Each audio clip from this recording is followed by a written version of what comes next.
It's just you said you had a lot of salt and you puffed up. I went in a different direction. I do apologize for that. Yeah, no, this is that stuffing.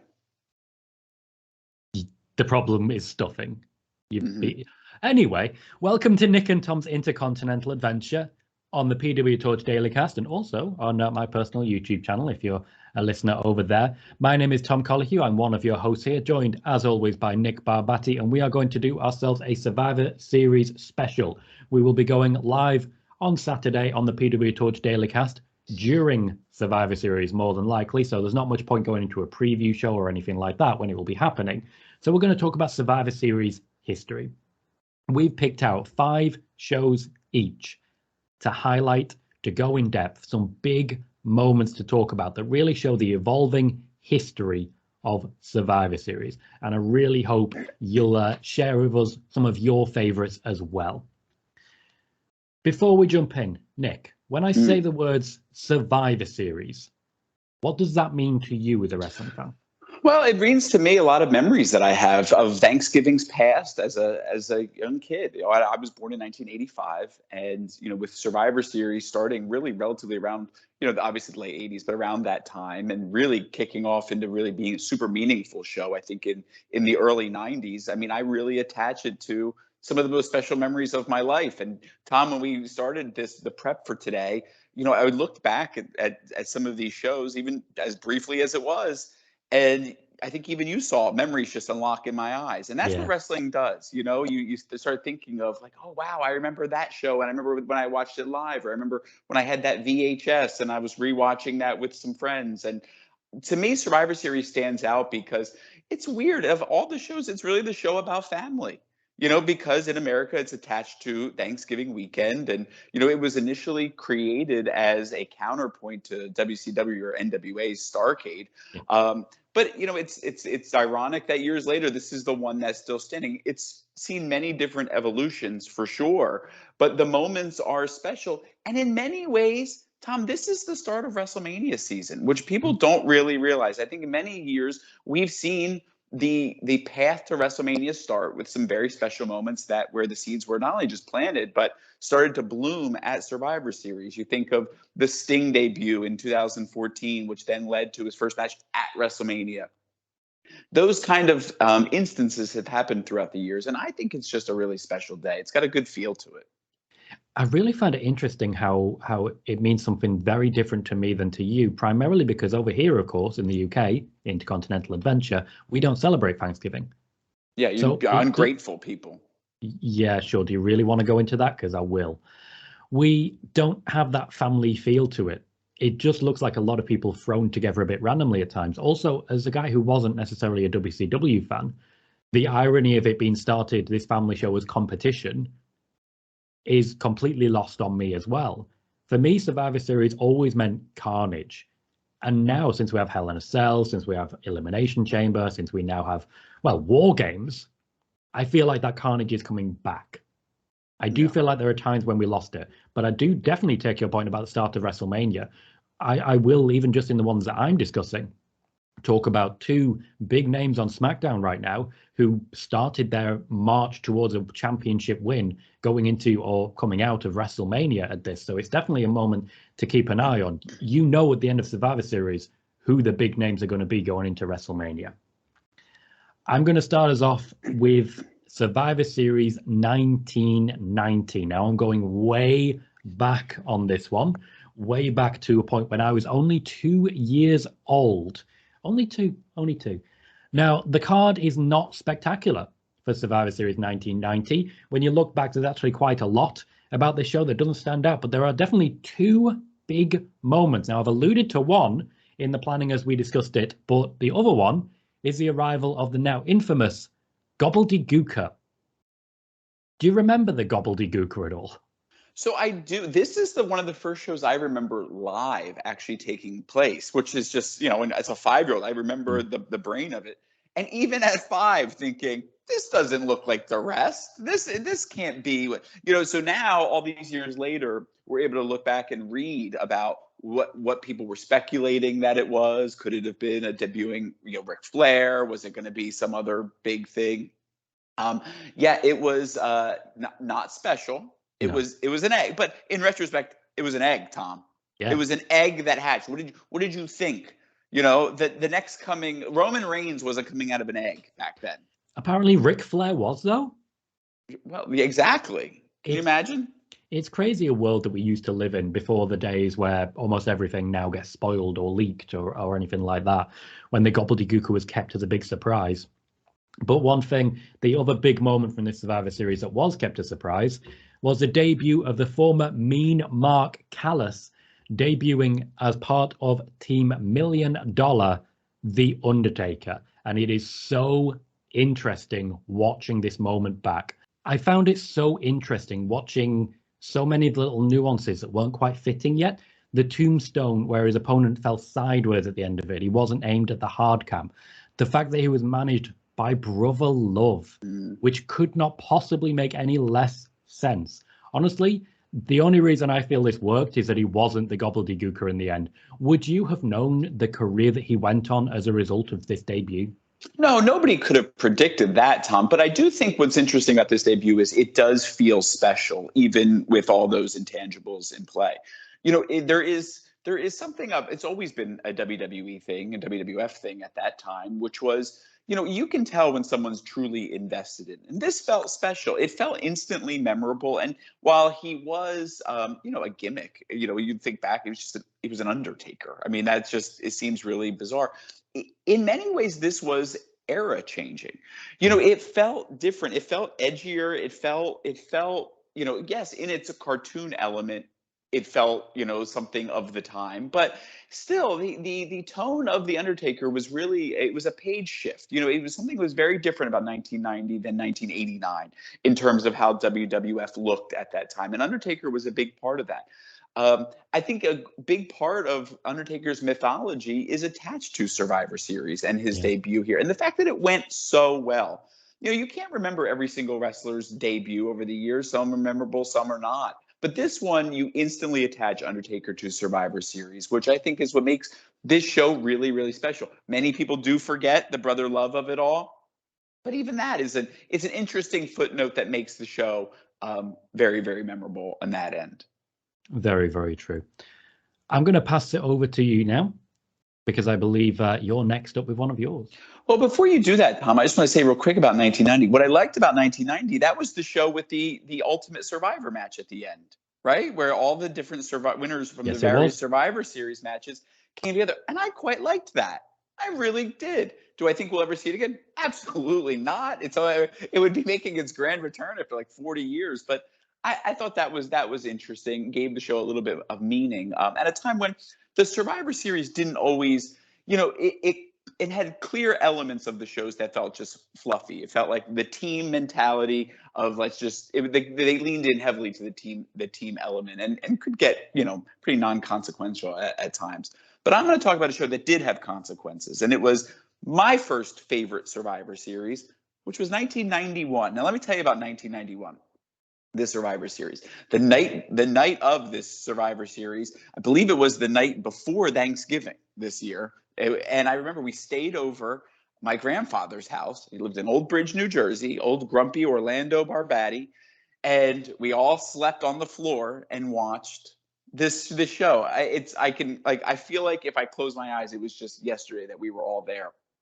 But this was a very special show because this was the one that, as we were talking about, with the legacy so linked to The Undertaker with this particular branded show, this was the year The Undertaker beat Hulk Hogan for the WWF Championship. Course, yeah. Now, Tom, to hear that doesn't sound nearly as shocking as to be in the moment of when it actually happened. Now, Hulk Hogan did not lose. I mean, it was maddening to be a WWF watcher at that time and just see this man always come out on top, always come out on top. And the sad thing is, just a few days later at this Tuesday in Texas, he ended up getting some semblance of revenge. But this was a fantastic show because, as I said, you think back to the game-changing element of The Undertaker. And this is when it felt like anything could happen. This was when you were introducing world championships to the Survivor Series show that separated it just from the team mentality. And, you know, The Undertaker was a real rising star at this page. But with all that said, this was not the show necessarily about The Undertaker, although that clearly was the the most memorable piece of that show. If you go back and watch the show, this show was all about one man who just happens to be my favorite, Mr. Ric Flair. This was the first major show since Ric Flair debuted in WWF, and he was there in that all-star first match of the show, which I think if you go back, it just seems like legend after legend. It's Ric Flair, the Mountie, Ted DiBiase, and the Warlord, managed by Mr. Perfect, Jimmy Hart, Sensational Sherry, and Harvey Whippleman, versus Roddy Piper, Bret Hart, Virgil, and the British Bulldog. I mean, for the time, it was just like a convergence of people who shouldn't be together at any other given time, but all these all-stars coming together. And it just feels special, even though the match ends, in a clunky, non-meaningful kind of way. But Ric Flair played heavily into the end of that Undertaker-Hulk Hogan match, which really, again, set that tone all the way, the path all the way to WrestleMania, where, sure, Ric Flair got the title off of Hulk Hogan, and it ended up on someone else's waist. But it really began that storyline of Ric Flair eventually becoming the champion that was a menace to the WWF society. And I just love the show. I think you go back on it, there's the marriage of meaningful things happening, but also still that feel of Thanksgiving over here, which I've always just appreciated when they lean in on that element to it. So one of my absolute favorites. It definitely did feel like a game changer, not necessarily just because of The Undertaker or even just because of Ric Flair. It was more the clear theft of the top guy from WCW. This was a moment in which WCW was in serious trouble. And it became clear that The Undertaker would be the new rising star of the new generation, but Ric Flair was there to stay. In many ways, it did also show that the WWE were a little overconfident, particularly with where they ended up, but we were so close to Ric Flair and Hulk Hogan. The fact that Flair had even been involved with Hulk Hogan, providing the chair that The Undertaker used for the tombstone to pick up the win, did suggest that we were about to see the biggest star of the WWF versus the biggest star of the WCW. Now, in many ways, the rebirth that came afterwards of WCW came down to not making that decision. But what didn't change, and what really did help going forwards, what really did keep the WWF in the game, was that they actually developed The Undertaker so well in that time. Mm-hmm. It was unheard of to have a championship win. It's so soon after your debut, just a year. Also, The Undertaker was not in the upper echelon at that time, as so many others would have been. You've had your Randy Savages there. You had Ric Flair. I'm not entirely sure where we were with Sid, for example, but I know he was going to be involved in the Royal Rumble upcoming. So there was just a lot at play there. And while we didn't see the formal changing of the guard until a little bit later with the Bret Harts, with Shawn Michaels and so on, The Undertaker is someone who's been woven through that thread for decades. No matter how many guards were changed, he was there. So he was the one reliable that had arrived and had made his statement. Ric Flair, not so much. Hulk Hogan, not so much. But The Undertaker being written through Survivor Series, you're really making that strong case. Yeah. Well, Tom, I want to take us to another. Well, others might not say it's a strong show, but I would say it's almost like the natural continuation of the 91 show. Let me be clear. There was 2 Survivor Series between the 91 show and the one I'm going to be talking about. But Survivor Series 92 and 93 are unhinged shows. They totally expressed the chaos of the backstage WWF environment during that time. But let's talk about Survivor Series 1994, which probably has eye rolls around America. Let me tell you a fun story about this. So, Tom, how old was I? I was 8 at the time of this show, or 9. I wanted to see this show so bad. And I didn't watch this one live. So this one is an interesting story because, pay-per-views were expensive back then. And cash wasn't flowing like it used to in the Barbati household in New Jersey. So I heard this crazy news story. Crazy. I couldn't believe it. Bob Backlund beat Ric Flair. Listen to me. Bob Backlund beat Bret Hart for the WWF World Championship. It blew my mind.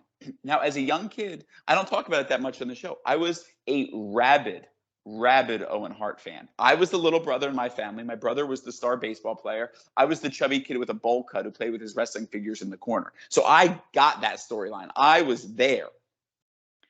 So I begged my father to find the show. I had to see the show. It wasn't like streaming now where you just roll it Yeah. back. And we couldn't afford it the first time. We sure as hell couldn't have found it the second time. So he comes home from work. He was working at the Briarwood Deli on I think it's Coozer. He comes home and he says, I got it. I got the tape. I got the tape. I was like, I made everyone stop. Stop. We're going to sit and we're going to watch this as a family. I put that tape in. Do you know how PO'd I was, Tom?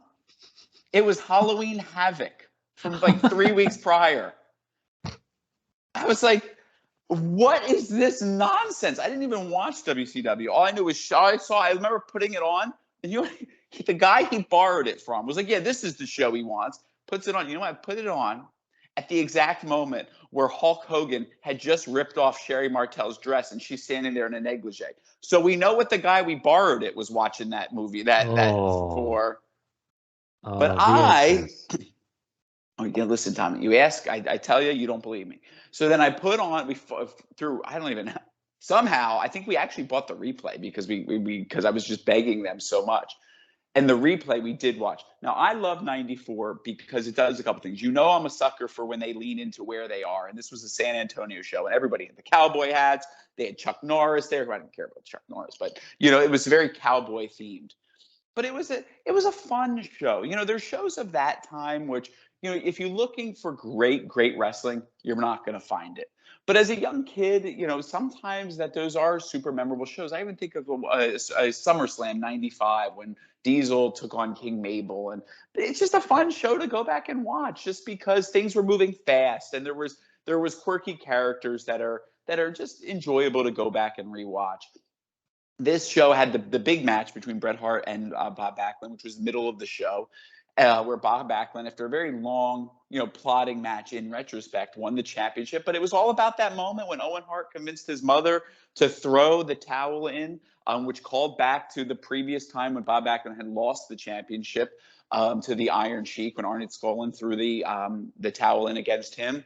So, it was super memorable in that regard. It again really, continued the Hart family feud in a really, really meaningful way, and was a transition show ultimately to Diesel pinning Bob Backlund very shortly thereafter for the championship. But just throughout there was just the fun matches. I know people would say that there is probably problematic stuff between Doink and Jerry Lawler with their the little person match that they had there, which, in retrospect, not a great look. But as a young kid, I remember it's memorable, if nothing else.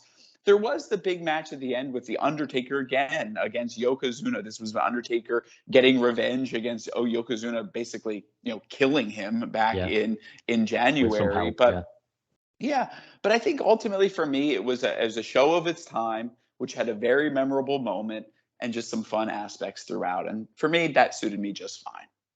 It is interesting seeing the threads by which you see Survivor Series evolve. Bret Hart plays into this a lot for all the ones you've mentioned. He was on the card for 1990, on the card for 91. He's defending the championship at 1994. The Undertaker on the card for all of them, heavily involved in big moments throughout. Also, very clear to me that Nick Barbati core memories have been made at the table for Survivor Series. Yes. You've kind of been formed as a wrestling fan by Survivor Series, and I don't think we really see that anymore. Well, can I tell you, what's interesting? I left one out, but I'm going to tell you that I would kick myself if I didn't say this. So when I was little, when I was a young kid, there was a kid across the street from me, and he was really, my father and my brother always loved pro wrestling, especially my dad. But they're not obsessive. They don't watch it now at all. But when we were little, my dad liked Hulk Hogan and he liked that kind of stuff. But there was a kid across the street. He just moved to our neighborhood in late '89. Okay. He was a year older than me. So he used to go to the school before I did, because I was still in my mom would, I wasn't in kindergarten yet, which I don't know. Do you have a kindergarten over there? Is that what you guys call it? We kind of do. We call it reception. Okay. So he would get on the bus and his mom would give me his tapes to go watch throughout the day. And I would have to bring them back at the end of the day. So he would always give me 3 shows. It was the first 2 SummerSlams. So it was '88, '89. Because, I was a sucker for the dramatics of Macho King Randy Savage, and he was all over those shows. And when Sherry got her hair cut in '89, I mean, mind blown. It was like Real Housewives before there was Real Housewives. And then, but he also had the Survivor Series '90, which you called up. And that was his show. He loved that show because I think it was a big Ultimate Warrior show, right? I think maybe he was like the Ultimate Survivor or whatever. And a few years ago, right before COVID, Ryan passed away. And so when he, the young guy, relatively speaking, in his mid 30s, when I was talking to his parents about this thing, all my memories go all back to Survivor Series '90. I mean, I literally can remember his just watching that on loop and how meaningful. And that's, again, where we started. That's what wrestling is supposed to be about. It's supposed to be about, bringing joy into your life and linking, where you are at any given time to your entertainment. But I'm going to keep going, Tom, to invite my next one. This was a very clearly formative time for me, as you said. It was. Survivor Series the next year, 1995, was a major shift in years. If you were to go back, it almost feels like, really the end of one era and the beginning of the other. As I mentioned before, between these time periods, very, very soon after '94, Diesel was crowned as the next big champion. Everything was clearly invested in him. We were off to the races to a level that, quite frankly, he couldn't sustain, he being Kevin Nash, and the fandom couldn't really sustain.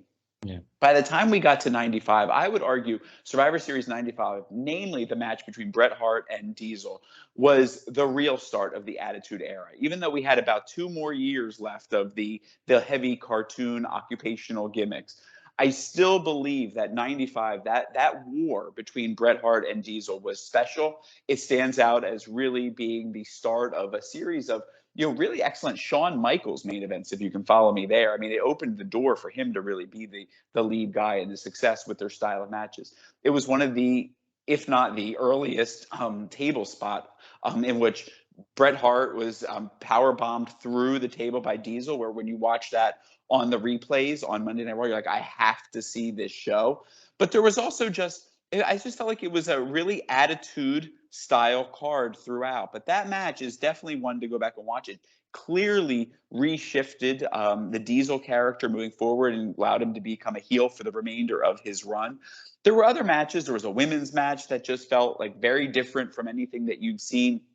I think definitely one to go back and rewatch. It was the year Goldust debuted. I think that was the match against Bam Bam Bigelow. Again, the character that we saw then would rapidly change in the next upcoming ones, but very, very, very memorable. And I think in general, it was, just a fun show to go back and watch. Was this the one? I'm trying to look. Yes. This was the one. I had to make sure to look at my notes real quick.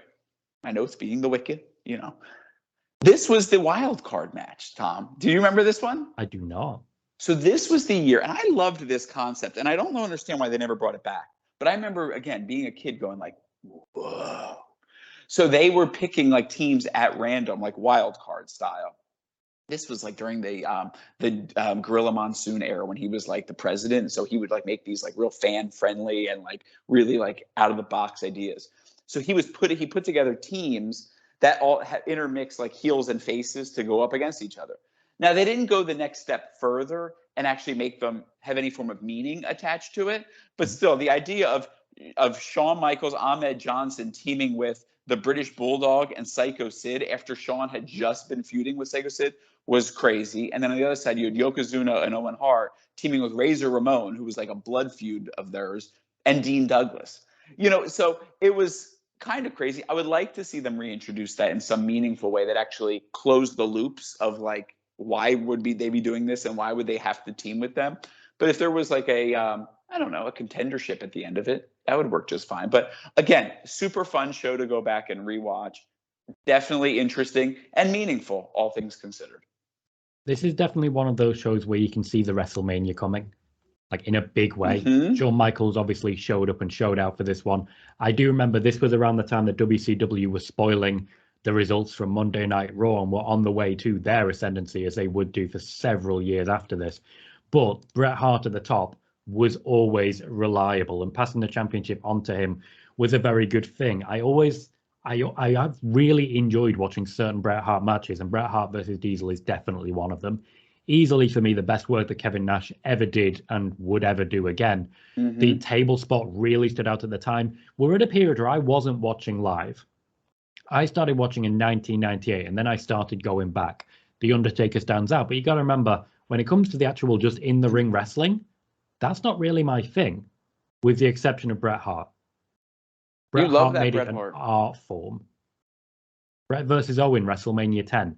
You cannot miss a single second. And a huge part of that is that he wouldn't just be, okay, as soon as I get my finisher, I'll win. That was not Bret Hart's style. When he was putting a match together, the roll-up was the most threatening thing. Look at Bob Backlund, look at Diesel, look at WrestleMania 10. Look at what happened with Mr. Perfect in the match there. You never knew where the finish was coming from. And there was just so much to get involved with. This show definitely shows where they were headed with Bret and with Shawn. Yeah. Go ahead.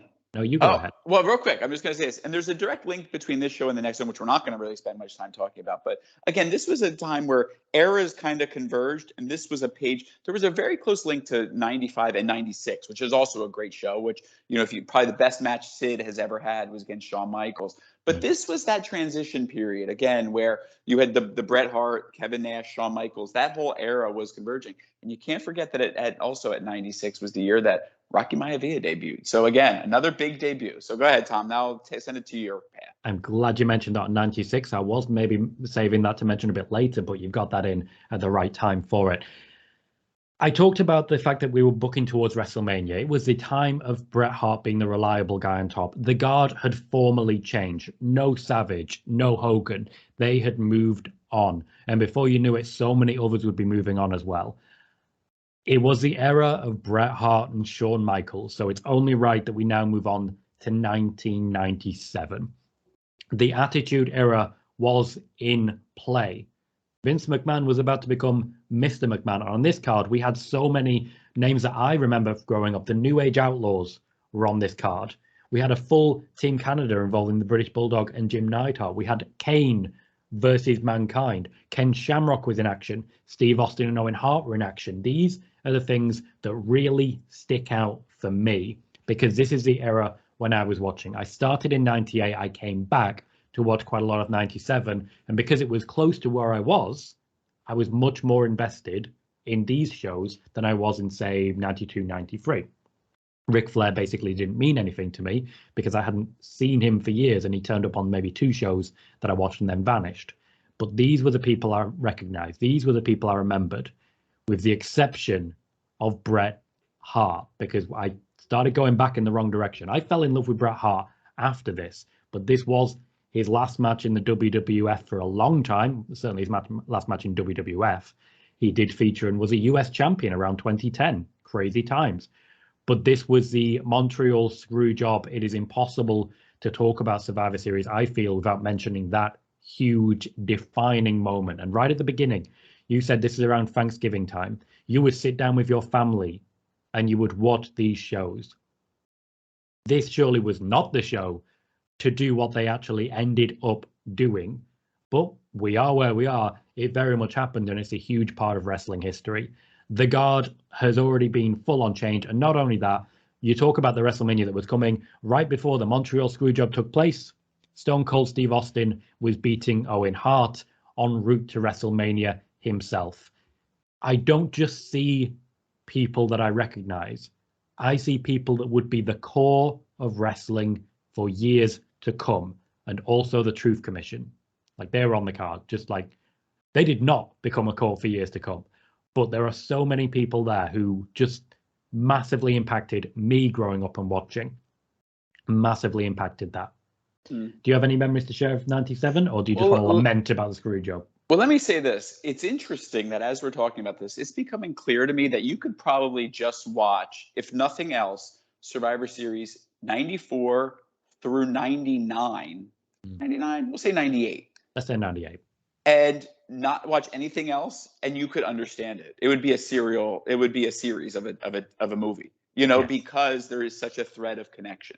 And the reason I bring that up is because if you look at Survivor Series 97, you have to go back and look at 96, which was when Bret Hart returned in that very, at the time, I remember I wouldn't have thought this was the word to attach it to, but a very self-aggrandizing kind of way, right? He came back, and you would have thought this was like your queen came back from the dead. That like this is the pageantry of which he gave himself in his return against Steve Austin.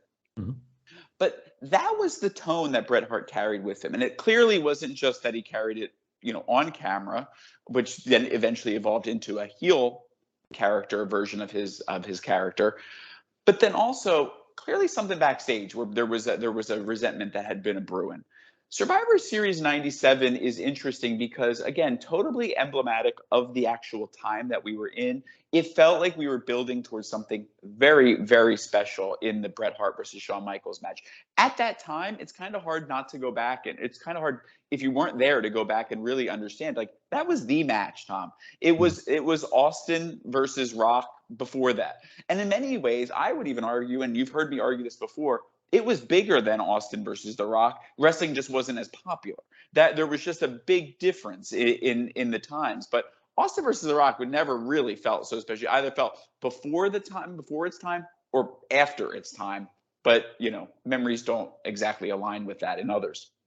But this match, Tom, you can go back and look at the whole Survivor Series. And yes, there was the Austin match where he came back against Owen Hart when he probably shouldn't have been back in the ring.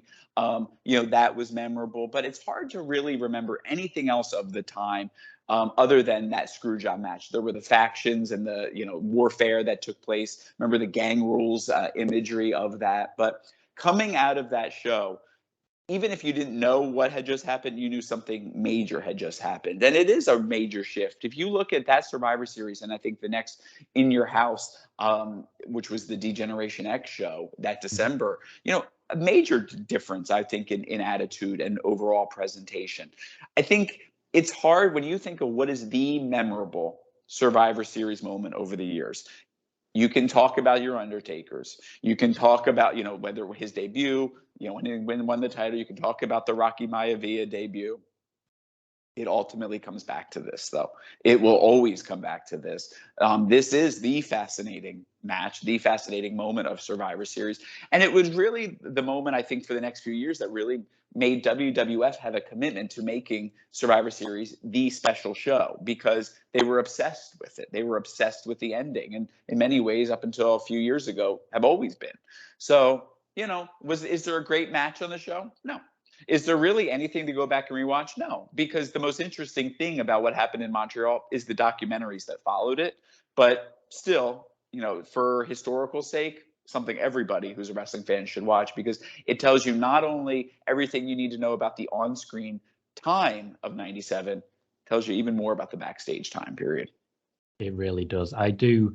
Anytime anyone has asked me like the best feud in wrestling, it's still Bret and Shawn for me.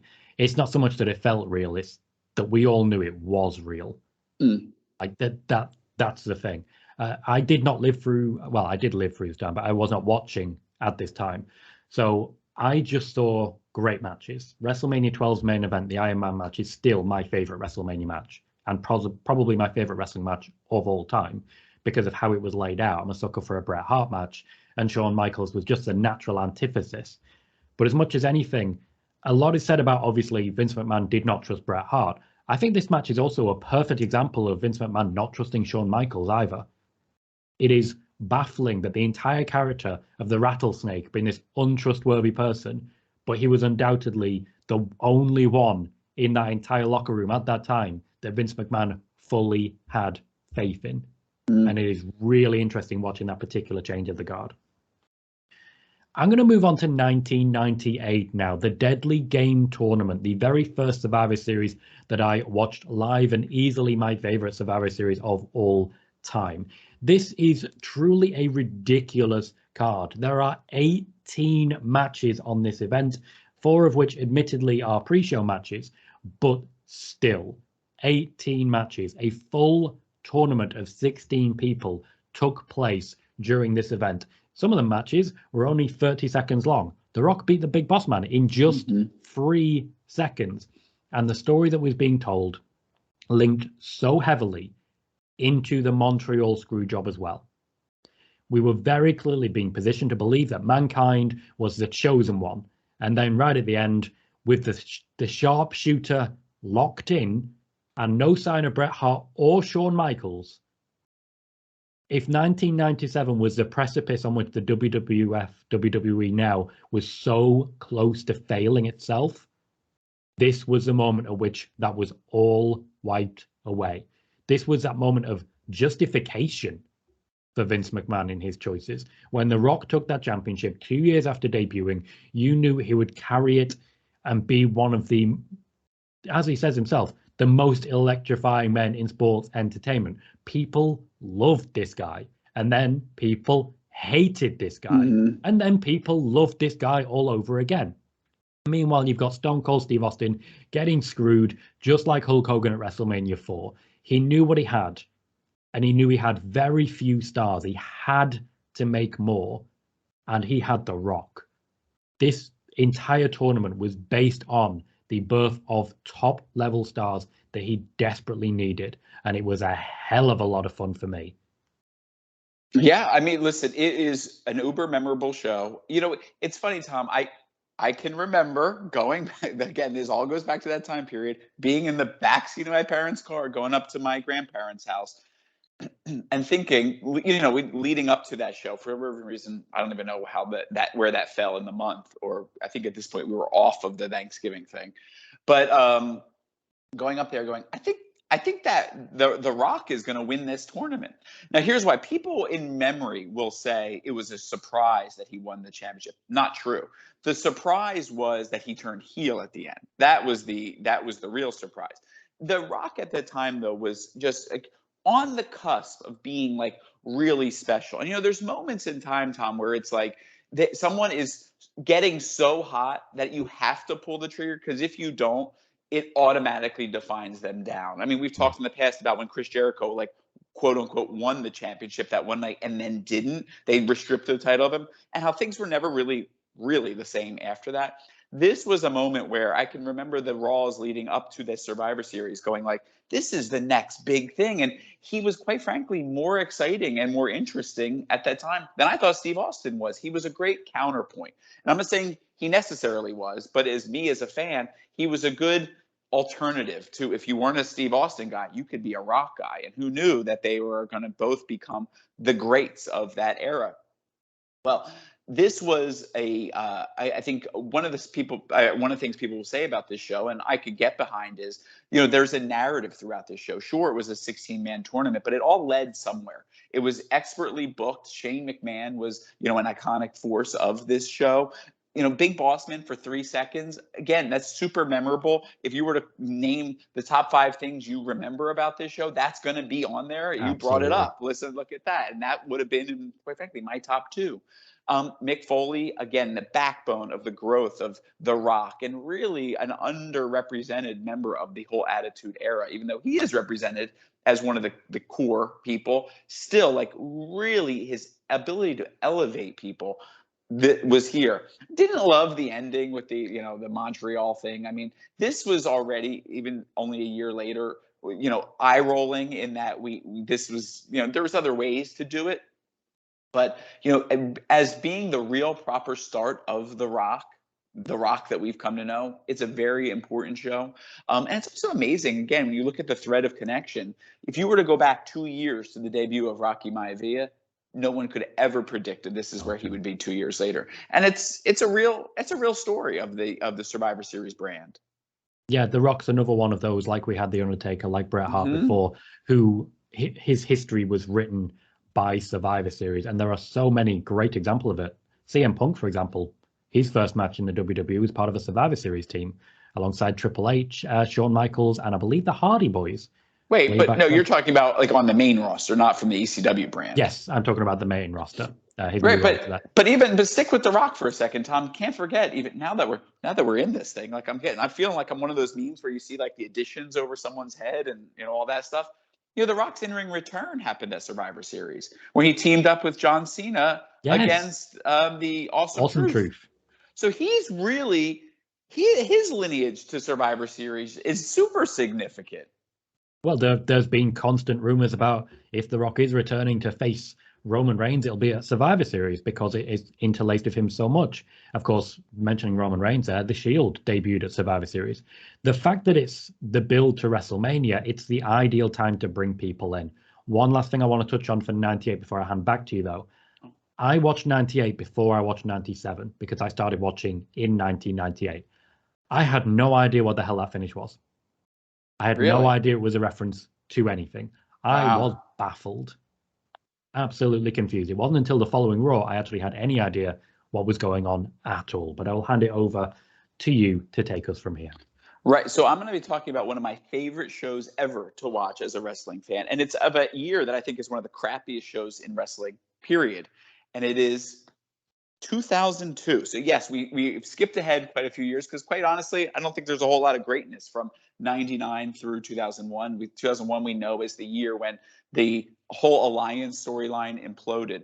But 2002 I think was a special show because it was of a time when major shows happened at Madison Square Garden, they just felt so much more special than the others. You know, you had that unique entryway, which was like just like opposite of the hard camera. It was small, but it was really, you felt like surrounded by the people, and the doors swing open. I loved every bit of that thing.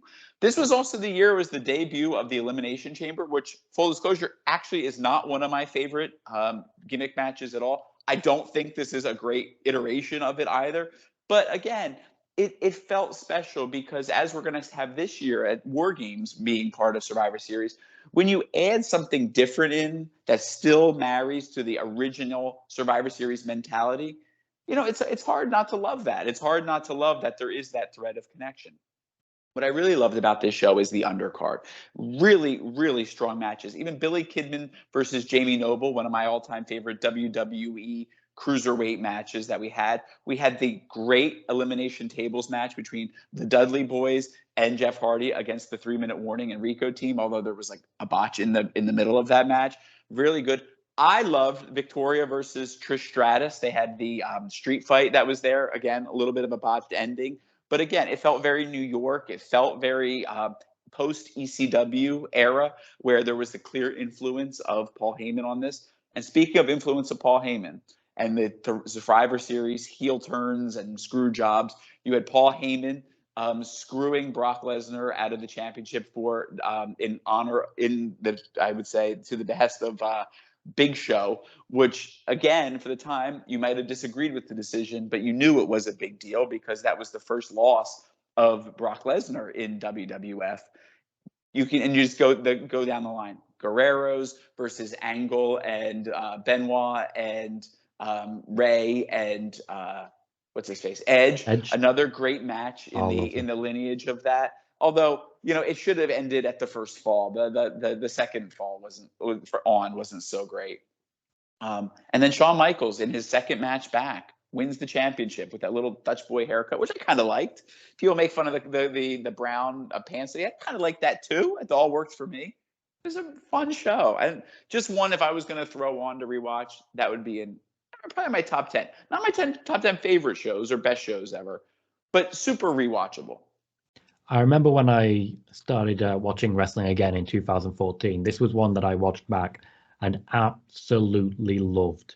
Big Show actually credits Brock Lesnar with rebirthing his career because of this moment and the choice that Brock Lesnar made to work with him. But the first Elimination Chamber, seeing Shawn Michaels, after so many trials and tribulations, come out of that with the win. You want to talk about people who have made a career off Survivor Series? Shawn Michaels' name has got to be up there. He's one of those who always seems to be the designated survivor. Similar to, at this point, of course, Randy Orton started coming in. He would have similar threads going through it as well.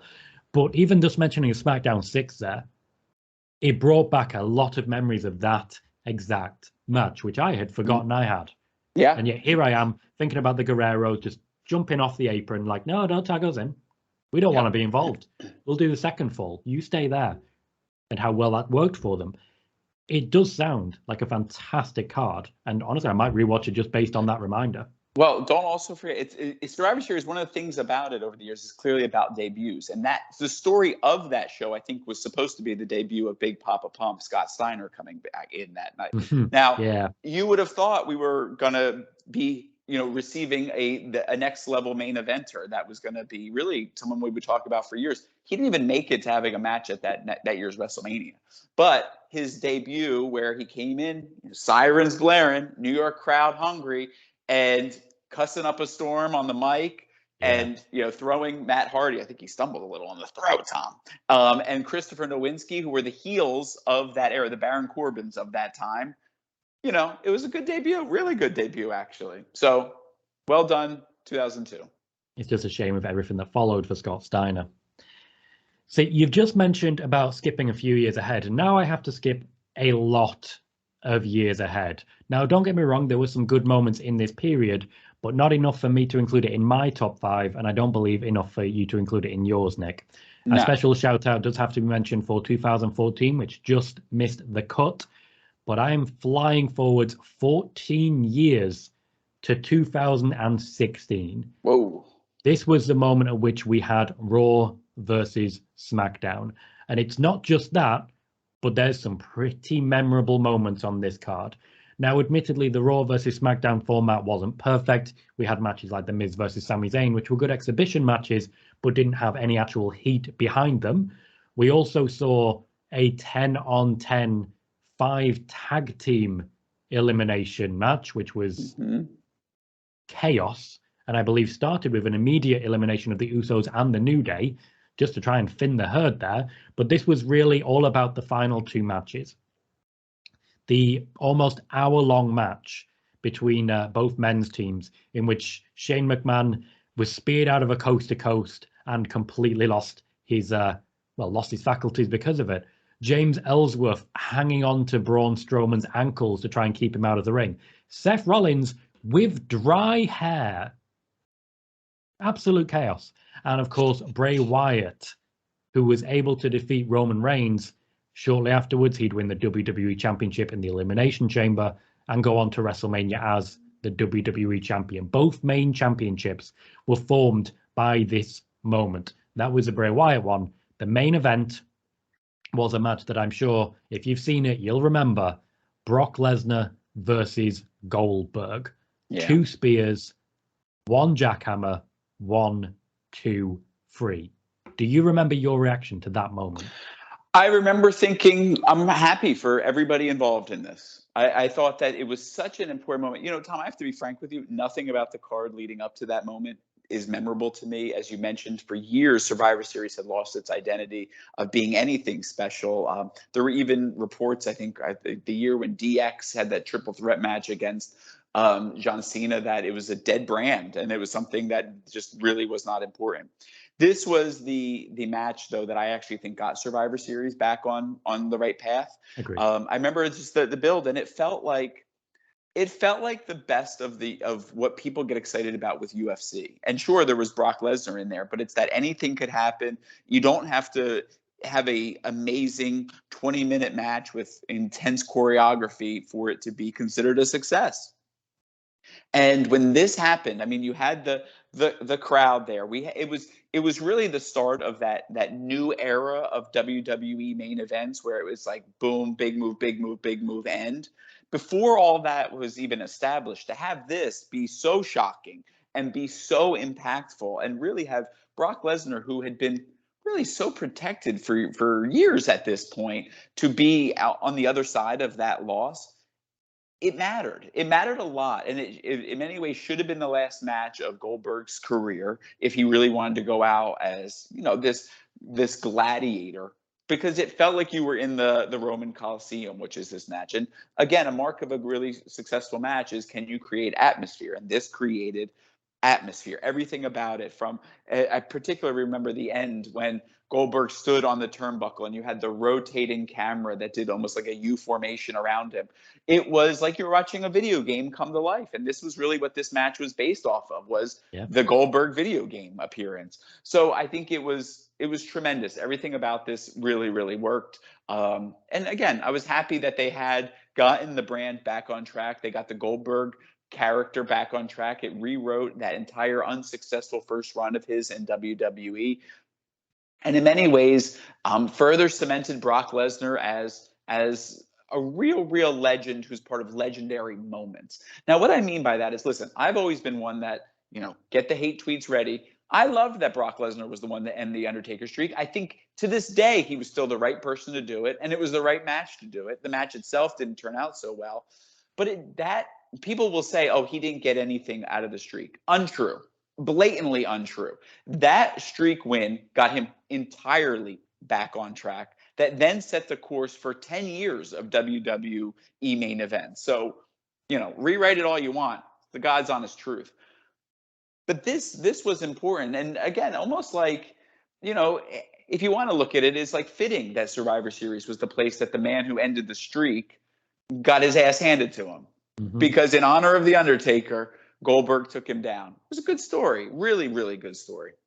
We spoke earlier about the Survivor Series shows that you watched as a kid, just all the family together watching the show. Imagine being that age and watching this show. Mm-hmm. And watching the guy who ended the streak, the guy who squashed John Cena, the hero for many kids at the time, be destroyed like this. It really reset the table for what the WWE could be. They didn't just get Survivor Series back on track, though certainly it did a big help. They just created that feeling of anything can happen. Mm-hmm. And I did feel that had been missing for a very long time. And Goldberg, he can do anything, right? He just took down Brock Lesnar. Maybe he can even come and beat The Fiend. Oh, no? Too soon? Too soon. Still too soon. Sorry. You are next up. I am? Yeah. No, Tom. Yeah. This is my last one, the grand finale. Yeah. And again, there are moments of time when you watch a show and you think, in the moment, it's special. And this is one that I would say is very special. And it's interesting because as I was re-looking at the card, Survivor Series is known for these team matches, right? Or team mentality and all of that. But my favorite show, I think this is probably the most, my favorite. If I were to watch, let me say it this. If I wanted to watch a show for good wrestling, this is the one I'm putting on. I'm putting on 2018. Now, let me tell you what's interesting about this show. It's the show where I would not want to rewatch any of the team matches and go right for the solo matches, because this was of the era of the Team Raw versus Team SmackDown ones, where there were Survivor Series matches, but the singles matches, which are champion versus champion, were just incredible. And there's 3 matches in particular on this card, which I just think, you want to talk about banger on top of banger on top of banger. You have Seth Rollins versus Nakamura in the Intercontinental versus United States Championship match. Again, when Nakamura had a little bit more, excitement to his being, and Rollins always just a megastar, top level performer. But the top 2 matches of this card were, to me, some of my favorite matches ever. You have Lesnar versus Daniel Bryan, a match that you never thought you'd really, really see.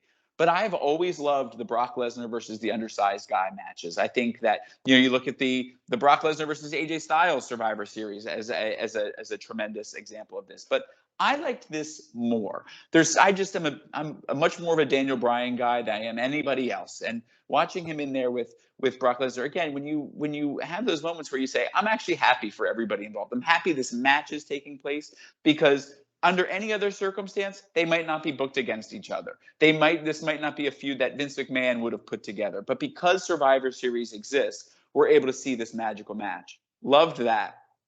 But Tom, for me where this is going. I do. It's all about the greatest women's match in WWE history. It's Ronda Rousey versus Charlotte Flair at Survivor Series 2018. It was vicious. It was violent. It was the complete reset on Charlotte Flair's character. She is the greatest women's wrestler of all time. And this was where Ronda Rousey, I think her career trajectory completely changed in this match for the better, even though in the moment she might not have felt that way. It was the fans had turned on her and were enjoying her getting her ass kicked by Charlotte Flair in a really violent way. But again, when you look back at the history of women's wrestling in WWE and women's wrestling in the United States, period, I think this was the match which really changed things and really allowed them to embrace a more violent type of presentation.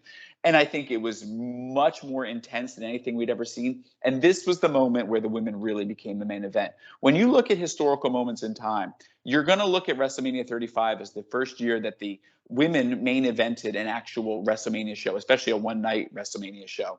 Mm-hmm. That foundation was started here. This allowed for that match to take place. I don't want to hear about Becky Lynch. Save it. This was the match that really showed, and I think was the match that Vince McMahon could get behind and saying, yep, that's where my money is. I'm going to leave that one there and come to my finale, because honestly, there's nothing else I can add to that. I think you're absolutely right. It was a hell of a card, and I can't remember a single thing from any of the elimination matches. But I remember every beat of the free champion versus champion matches that you've just mentioned. I can't really remember the tag one, but I'm okay with that because I suspect it's one where someone wet himself. My final one, yeah, that happened. That happened. AOP versus The Bar, I believe it was. My final Survivor Series to comment on is 2019. And this was a game changer that actually was completely undone the following year. They've since forgotten about it, seemingly. But it was a year when it wasn't just Raw versus SmackDown. It was Raw versus SmackDown versus NXT. Now, this was a moment in which NXT came into its own. And in the months that followed, that was kind of undone. But for one glorious night, NXT was an equal to Raw and SmackDown. You had Undisputed Era heavily involved in this show. And while I do feel that maybe they won a bit too much, you can see them setting the table for WrestleMania. Rhea Ripley getting some big moments as she moved towards Charlotte Flair at WrestleMania. Shayna Baszler defeating Bayley and Becky Lynch as she moved towards Becky Lynch at WrestleMania. Drew McIntyre defeating Gunther immediately in what would have been Gunther's main roster debut. And as stunning as it was to see that and wondering how that could have happened, Drew McIntyre would shortly afterwards win the Royal Rumble and be on his way to WrestleMania. Far too many people, even myself guilty of this, focused on the fact that Walter had just taken a big loss and not on the big moment that it meant for Drew McIntyre. This was a show in which we had championship matches. Rather than champion versus champion, we had The Fiend versus Bray Wyatt. We had Adam Cole versus Pete Dunne. We had Brock Lesnar versus Rey Mysterio. A confusing card at the best of times, but certainly a huge piece of history. And it's interesting looking at this and seeing who out of this group will be the one that Survivor Series is built around going forwards. There was a huge moment for Roman Reigns. There was a bigger moment for Keith Lee, but he's not with us in the WWE anymore. He's in AEW now. Shayna Baszler did not go on to win her match at WrestleMania. Rhea Ripley did not go on to win her match at WrestleMania. This was one of those shows where, despite NXT being involved, there was no changing of the guard. The guard has stayed the same. This show stands out for me because it actually mattered less than any of the others that we've seen. In the long term, this had the least impact of any of the others that have been mentioned, despite the fact that it was a huge moment in WWE history. A baffling, confusing show for me. Do you remember 2019? Well, of course I remember. And here's what I would say is, as you were talking through that, I had to scroll through it 5 times to keep up with everything that you were saying. Because it's like, oh my God, I forgot about that. That person was there, didn't realize it. And you know why, Tom? It was a moment in time. You know, when we talk about the thread of connection of all these other shows, this one doesn't really have that. It was like in the moment, I don't know if you recall it, Tom, it felt like it was the start of something new and something special, but you didn't realize it was actually that moment right there. Was the moment. That was in many ways the high moment of NXT as we used to know it. And that was its big finale. It wasn't its debut, which is crazy to think about because in the moment it just felt so obvious that this was all about making NXT something. And I think maybe at the time that was the intention, but as we know from Vince McMahon's lineage, there's a resentment over certain things, and it seemed like NXT got a little bit too big for its britches then. I do recall, I mean, in all of the greatness that was there, I do recall the ending of with Baszler being victorious in the women's match being underwhelming. And I always wondered if that soured Vince to the whole thing, because it really wasn't the crowning moment for NXT that I think it was intended to be. I think it's ironic. I think Shayna Baszler has struggled, even from that very first moment, to ever really showcase on the main roster in a way that you could full-throatedly get behind. And I remember very distinctly thinking about that. I remember, again, I'm realizing another person who's so closely linked to Survivor Series, Brock Lesnar now. Brock Lesnar versus Rey Mysterio in this. We can talk about the most interesting Brock Lesnar matches. They've all taken place really in Survivor Series. Interesting, not necessarily the best ones, but when you're like, well, you got AJ, then you got Daniel Bryan and Rey Mysterio and the original Big Show match. I mean, these are fascinating matches, all things considered. But the Rey Mysterio one, again, a dream match that is always, one to look for when you talk about his dream matches. But to me, my favorite match on the card was Adam Cole versus Pete Dunne. Great and match. and I loved that match because, I would, as I've said to you before, when it came to NXT, I did not watch week in, week out, but I would always watch the premium live events, the takeovers, as they were called. And that was exciting to see introduced on a main roster level show with people who undoubtedly were watching this for the first time. That was the one that really, to me, showed what NXT could do. I thought it was really, really special. And I think ultimately that was the match that, for me as a viewer, got me excited for the future of Adam Cole. And then I think about, opportunities lost as it relates to this show. It's hard not to think of Adam Cole as one that, at that time you wouldn't have watched and said, well, where will we be and where are we now? 3 years since then, Tom? Yep. Yeah, 3 years from now, of course he'll be the Shawn Michaels of WWE. Of course he'll be the world champion. Of course he'll be super kicking everybody. He ain't there. Time will tell where Survivor Series War Games 2022 fits into the overall Survivor Series pantheon. Who will be the one who becomes the Fred? Who will be the one who lasts? Because no Brock Lesnar this year, and in fact, only 5 matches at the moment. Yeah. We're going to wrap it up there. I want to say a massive thanks to Nick for breaking these ones down with me. It's been a very fun show. If you'd like to follow me on more social media, you can find me on YouTube, youtube.com/@Tom Colohue, where all of my watch parties and so on take place. Nick, where can we find you? Well, if you want to tweet us about how much you're pissed that we didn't reference Dolph Ziggler in 2014 and Sting's debut, you can tweet me at Nicholas Barbati, NicholasBarbati. Tom, they're coming out of the woodworks pissed for this show. Oh, absolutely. Absolutely. I look forward to it. But in the meantime, this has been Nick and Tom's Intercontinental Adventure on the PWTorch Dailycast and the Tom Colohue YouTube. Thank you, everyone, for joining us, and we'll see you next week. So, Tom, when we used to drive to my grandparents' house, there was a tunnel we would go under, and I would scream the entire time from the start of the tunnel all the way to the end of the tunnel. And